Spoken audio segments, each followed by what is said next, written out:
There was a season when I called myself Bailout Betty because I created an embarrassing mess by saying yes to too many things.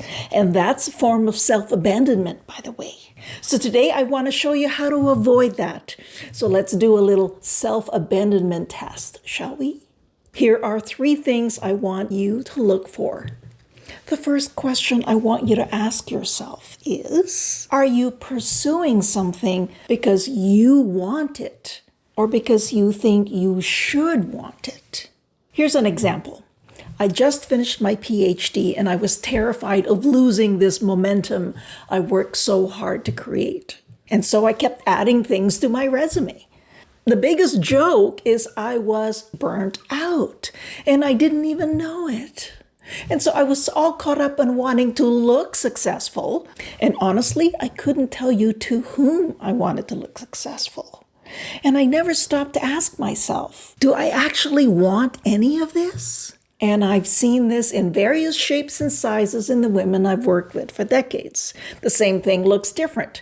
One woman told me, well, my dad reached the rank of major in the military, so I have to match that. She was driving so hard towards that goal, and her body and all the aspects of her life were suffering. And another woman was motivated by an old "I'll show you" mantra from painful experiences in high school. And the people she wanted to prove were wrong weren't even watching anymore. So ask yourself, is this really my goal? Or am I trying to live up to someone else's version of success? Now, this second one is more dangerous than people realize. Question number 2, are you living by a standard or a rule or expectations that leaves little or no room for what you need? I once worked with a woman who said, "We are deeply religious. No one divorces in my family." And that belief was really important to her. But somewhere along the way, the commitment to staying married became so powerful that she was disappearing while married to a very cold and uncaring man. She was trying so hard to just hang in there that there was barely any room left to ask, how am I doing? How much of my life is just surviving? What is this costing me? Is this even really living? And this can happen with all kinds of other rules or expectations.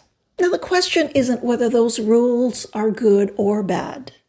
The question is this even your own life anymore? Now, this last one has devastating consequences. Question number 3, are you afraid to admit you're unhappy because you don't know what you'd do if you'd finally admitted it? Here's another personal story.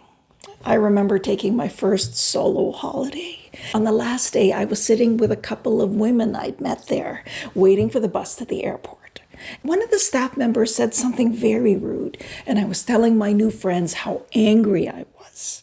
And then suddenly, my fury became tears, and I couldn't stop crying. And completely out of nowhere, I blurt this to my friends. I hope this doesn't mean I don't want to go home to my husband. We all laughed because these women were long time married too, and they knew exactly what I was joking about. The truth is, I didn't hate my marriage. We were just in a really difficult season with my husband having to be away a lot. And life was just tough. That moment taught me something. When we get a little distance from our normal lives, we could suddenly feel things we've been too busy to notice. And that can be frightening. It was for me. Because if I admit I'm unhappy, then what? Do I have to change something, disappoint someone, give something up? Sometimes rather than face those questions, we convince ourselves we're fine. And that's self-abandonment too. Sometimes it's being so committed to the person you think you're supposed to be that you don't even like yourself anymore. And if you're serious about respecting yourself more, check out this next video, and I'll see you there.